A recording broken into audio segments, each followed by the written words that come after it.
ഇത് കണ്ടില്ലേ, നല്ല സ്പൈസി ആയിട്ടുള്ള അയലമുളക് ഇട്ടതാണ്. ഇനി ഇതെങ്ങനെ ഉണ്ടാക്കുന്നതെന്ന് കാണാം.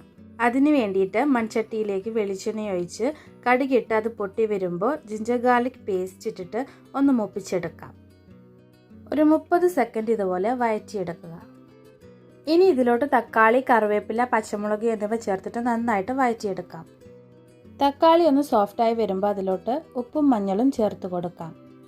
എന്നിട്ട് പെരുംജീരകപ്പൊടിയും കാശ്മീരി മുളക് പൊടിയും ചേർത്തതിന് ശേഷം അതിൻ്റെ പച്ചമണം മാറുന്നത് വരെ ഇളക്കിയെടുക്കാം. ഇനി ഇതിലോട്ട് പുളിവെള്ളം ചേർക്കാം. കറിക്ക് ആവശ്യമായ വെള്ളവും ഈ സമയത്ത് തന്നെ ഒഴിച്ചു കൊടുക്കാം.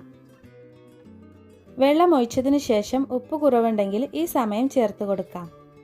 ഇനി ഗ്രേവി നന്നായിട്ട് തിളച്ചതിന് ശേഷം മാത്രം ഫിഷ് ഇട്ട് കൊടുക്കാം. ഇനി ഇതൊരു 5 മിനിറ്റ് അടച്ചു വെച്ച് വേവിക്കാം. 5 മിനിറ്റിന് ശേഷം നല്ല സ്പൈസി അയലമുളകിട്ടത് റെഡി ആയിട്ടുണ്ട്. സൂപ്പർ ടേസ്റ്റി ആയിട്ടുള്ള ഒരു ഫിഷ് മോളി റെസിപ്പിയാണ്. ഒന്ന് ട്രൈ ചെയ്ത് നോക്കൂ.